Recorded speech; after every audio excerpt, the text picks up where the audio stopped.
Welcome back to the Pit Stop Ranch, where we're as easily distracted by old grungy stuff as anything that's new and shiny. Today, I'm going to jump into tearing down this Gen 6 454. Now, a brief recap for you long-time viewers of the channel. You should remember, pulled this 454 home from the junkyard a few months back with the intent of tearing it down, rebuilding it, and doing a pretty straightforward rebuild. Possibly even argued not doing any real work at all, just new gaskets, rings, and go throw it in the truck, and a C10 truck, and then take the good engine that I know I have in the C10, good but tired, even though it's torquey as hell. Anyways, and do a pretty substantial rebuild and hot rod on that one to eventually put into the 66 Chevelle. Plan right now, because plans always change, is to tear this down, take a good solid look at it, and see what kind of condition it's in. One iteration of the plan was to just put new gaskets on it, call it a day, and toss it in, but I want to check the bore on this thing. And so I want to check the bore, and I want to check the main and rod bearing condition. Now it looks like the heads have been reconditioned, but I will go ahead and give a solid visual inspection on that. So today the point is to open this thing up, bare its soul, and then decide what we need to do to make this a reliable runner in the truck. Anyways, let's get into tearing this thing apart and seeing what kind of horrors we discover in this junkyard Gen 6 454. Gramps tech tip of the day here, whippersnappers. Keep them honey jars, caffy cans, and pickle jars so you got a place to lose all your nuts and bolts in. You know, someplace a little more organized than losing them on the ground or in an organizer, because you know, once they go in here, you're not going to remember where the hell they came from, but at least it's all in one place. Well, that's your Gramps tech tip for today.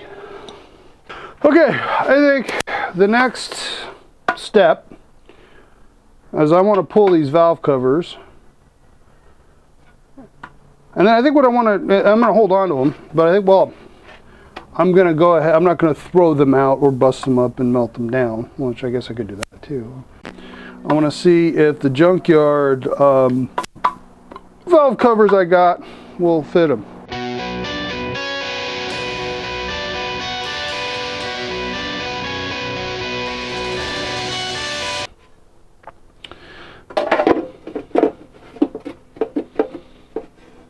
What do you think? Think that's an improvement? I think it'll definitely, it'll conceal the fact that it is a Gen 6 and not a Gen 4. Once again, the interesting little thing, Invader 427, means that this valve cover came off of an engine that was in a GMC, because this was GMC's branding of the big block Chevy in their trucks, and the 427 this most likely came off of was a tall deck in a dump truck or some other medium duty truck. Just an interesting piece of information. Anyways,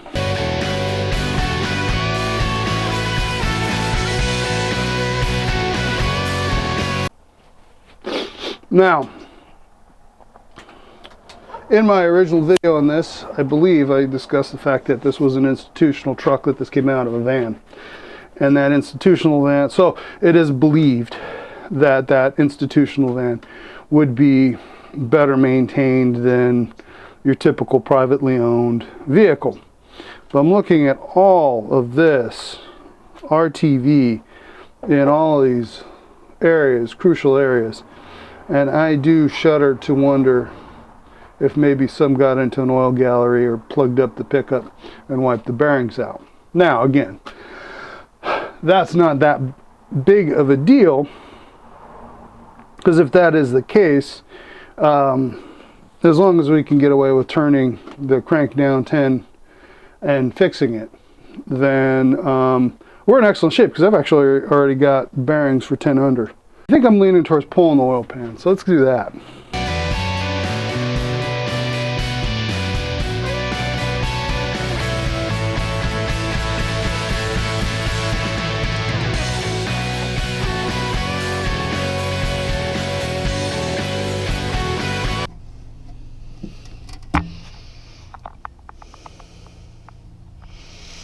The good news is I am not seeing anything particularly sparkly in this pan. In fact, the only crap I'm seeing in this pan really is the crap I'm dropping in. Okay, well that is an excellent sign. Excellent, excellent, excellent. Good to see. Okay, so first up, I want to go ahead and tag the head.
With roller lifters that roll on the cam, if they get twisted, it'll wipe the cam out in a New York minute. And so you got to hold them relative to the cam so it rolls. Anyways, so this piece here goes in here and keeps it from twisting. There's a little bit of, you know, there's the 5 thousandths, 10 thousandths different, 5 10 thousand. So it's allowed to move. It's a non-interference fit, but it holds it straight relative to the camshaft. And there's a lot of wear on the cam there. I'm looking at it. I mean, it's not worn out, but it is a lot of wear.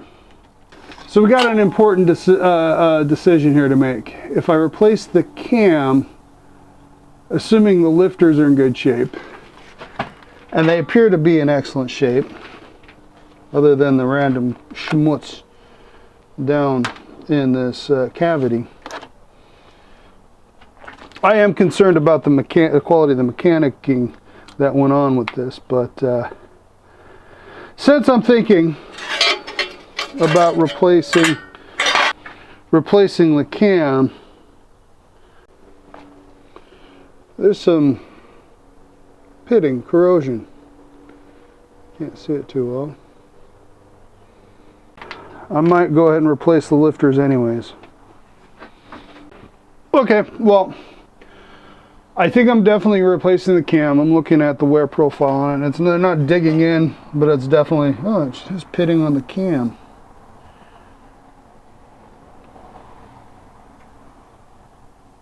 Yeah, no, this cam's garbage. So that now makes organizing a lot simpler. I do not have to maintain the filing system I just generated. I can now just toss these into this glass jar, this honey jar.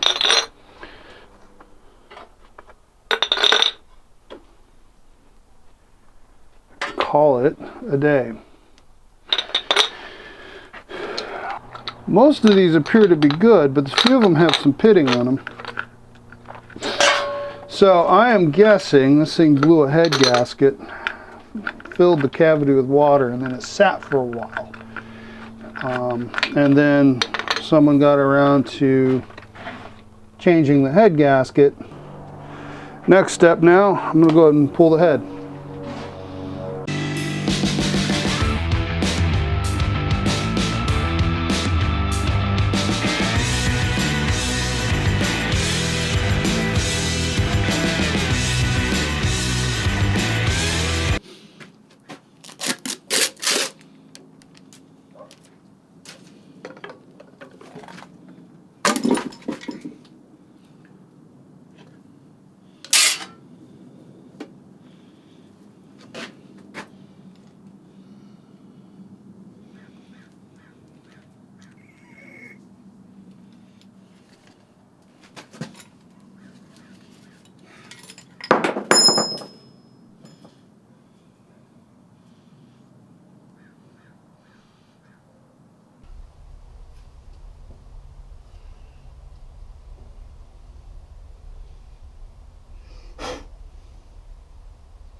Let's show you what's going on.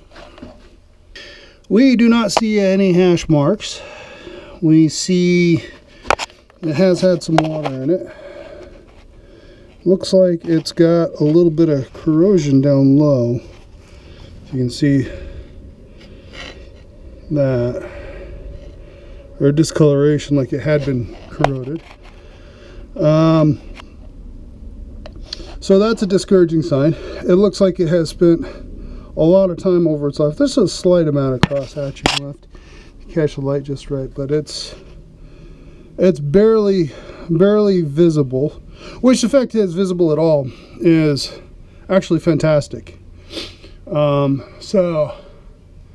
it's heavily glazed. There does not appear to be any. There's no ridge at all up top. There's a little bit of carbon buildup. A little, you know, up here. A little bit of carbon buildup at the top. But it is not bad. It'll clean up for sure. So, I'm thinking that a solid honing will go a long way. Honing, all this thing really needs is honing and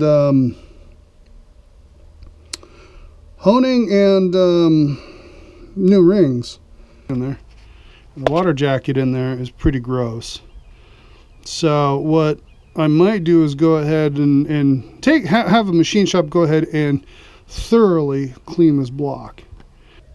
I don't know if you can make out, there's very imperceptibly, this thing sat a long time, different times in its life. I think that's what it looks like to me. I might just be assuming, but yeah, I think we got an excellent engine candidate. I don't think I have to do a full rebuild. I do not think I need to go ahead and overbore it.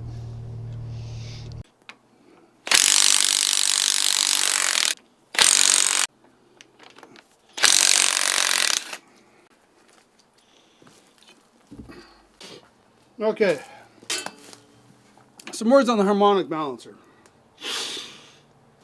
Now, harmonic balancer is to try, it's got a outer ring and an inner ring with some rubber between them. And its job is to take the impulse hits of each cylinder firing and smoothing them out a little bit, so it reduces stress and strain. So they're important. It increases rotating mass, which helps on torque, but hurts on how quickly the engine can rev. Now, all long stroke engines are, this is a general rule and there are exceptions, but long stroke engines generally are externally balanced, while shorter stroke engines are internally balanced. And you need to know which engine you got. 454s from the factory, I think the original 396s might have been internally balanced. Double check me on that one. I could be wrong, don't take my word for it. But 454s, I think 427s and 454s absolutely are externally balanced, which means that the harmonic balancer as well as the flywheel slash flex plate are balanced to create the balance for the whole rotating assembly. And for example, you got these holes drilled into it to remove material. So this rough, somewhere in here is heavier than this over here, and that's to offset the fact that you can't make it's difficult or impossible to balance internally a long stroke engine. Now, many noobs make the mistake of getting on this and trying to pry it off. It is a very tight fit, and I'm looking in here, and there's some frickin' RTV where the keyway is. So this is going to be even harder to pull. So they make harmonic balance pullers. There is a chamfer on the hole for that conical section to fit into, and it gets these nice and close so that you can take the stock pulley bolts and thread them in.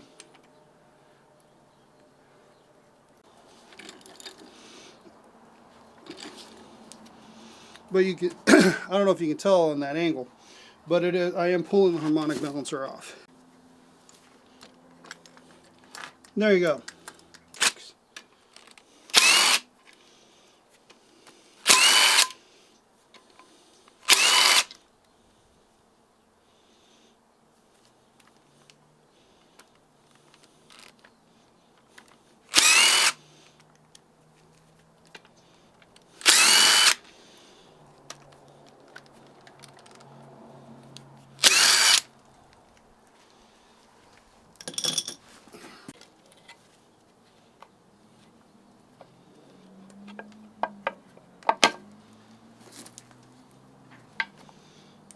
Okay, I see what this.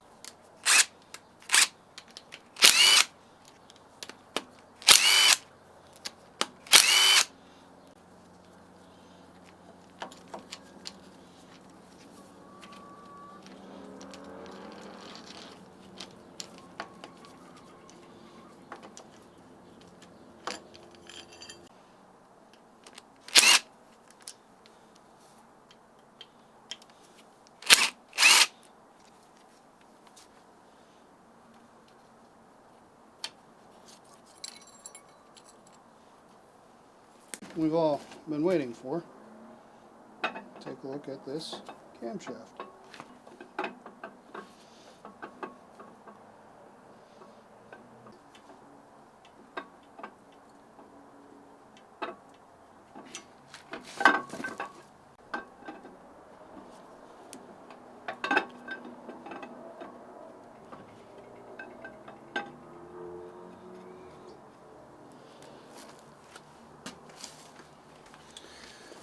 Now here's what I was talking about.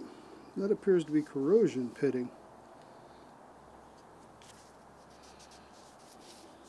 Yeah, some pretty deep pitting on this cam, so this cam is trash. So I'll have to replace it.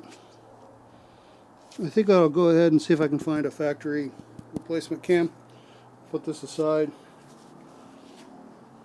It's got a QR code, part numbers. Alright, so I should be able to just order a new one from Chevy.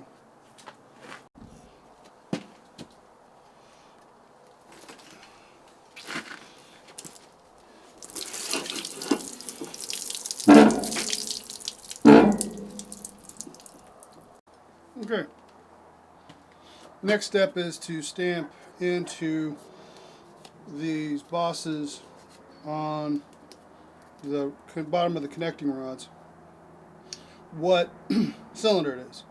1, 2, 3, 4, 5, 6, 7, 8.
Now we don't see any copper, but we see some metallic flake in there, and we see how it's worn.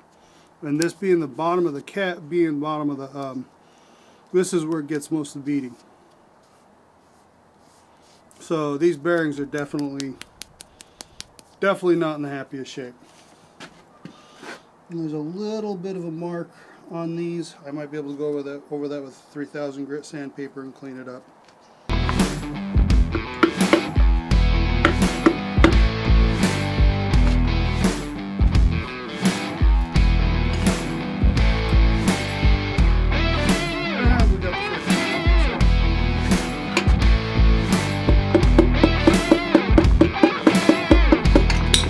Now, that dot means it goes to the front.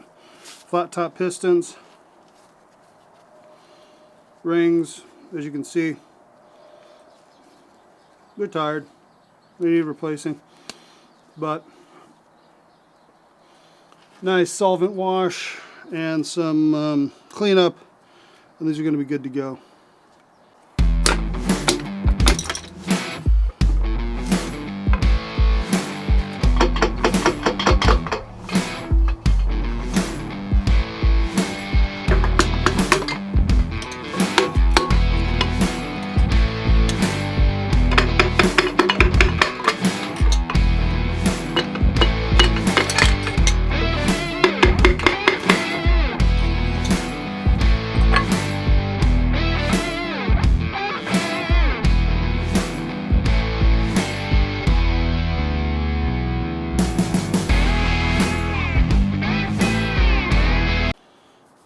And the main bearings are showing pretty much the same wear.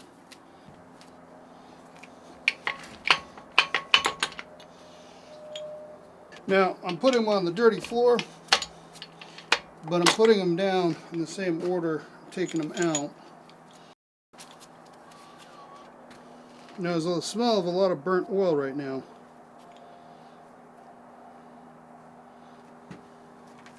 Okay, yeah, I definitely think this crank needs to be touched up on the grinder.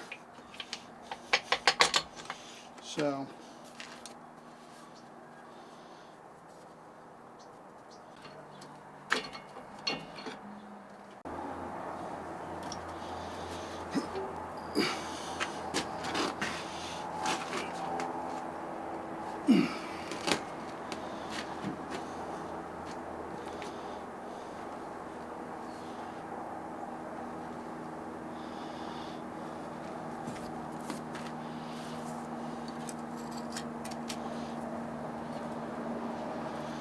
yeah, and all these bearings have seen better days.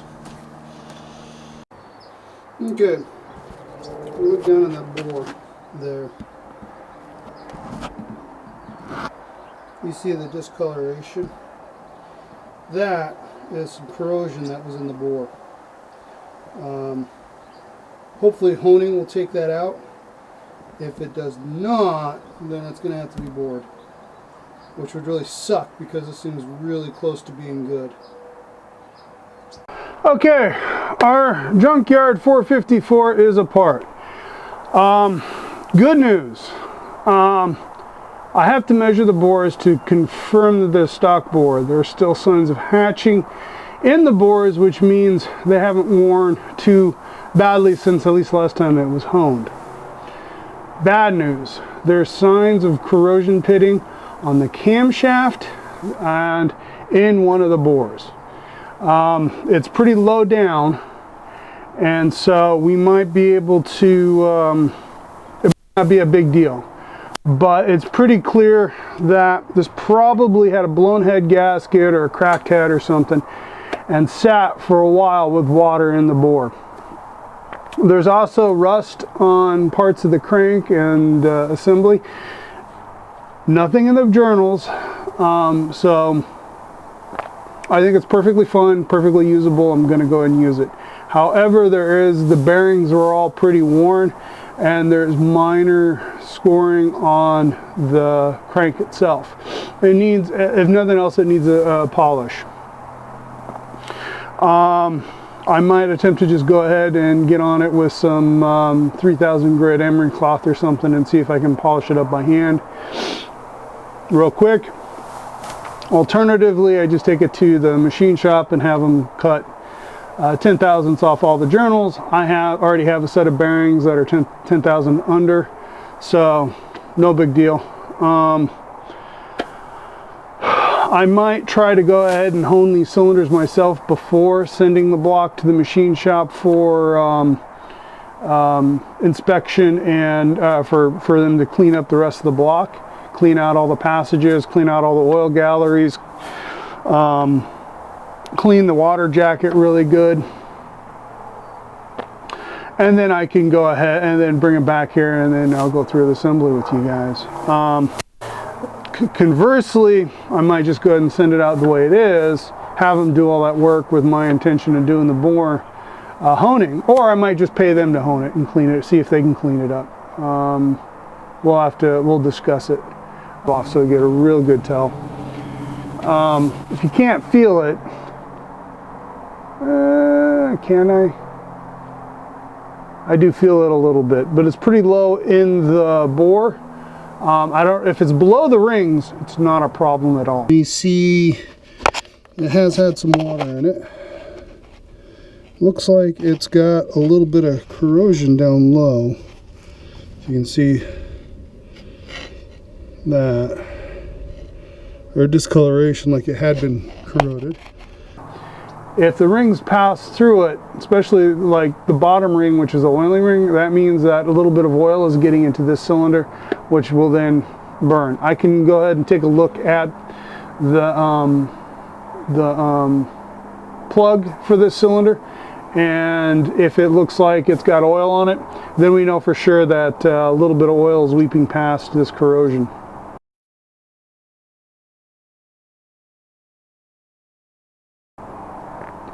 It's that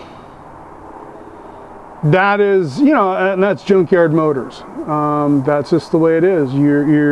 Sometimes they're perfect, and a lot of times there's a reason why they're in the junkyard. Now, I don't think that was the reason why this engine was in the junkyard, or why the vehicle was in the junkyard. I'm not sure, but wow. There's a lot. I was just looking down this bore, and I was looking at one of the bearings, and it is all galled up and destroyed. So it probably ran on no oil for a moment, or low oil for a moment. And that could be the reason why they junkyarded it. Now it turned freely, everything worked. So it's not we're not in any trouble. It's not a dangerous situation. But it is a little disappointing. So, things to do left. I need to measure the bores, top and bottom, to confirm that they're nice and square. There's no ridge at all. I can't catch a fingernail on it. I really don't feel the top of the cylinders at all.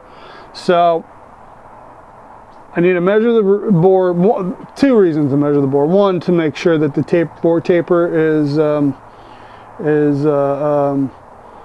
less than 10 thousandths of an inch. Is one number I heard. I will look in the book and confirm what it needs to be.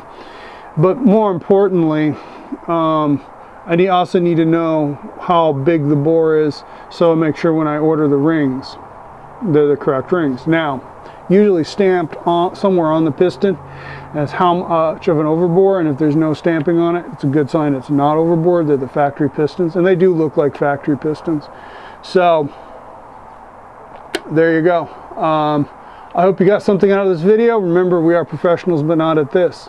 Anyone can build an engine, but there are very few actual engine builders, and I don't want anyone to get the impression that I'm an engine builder.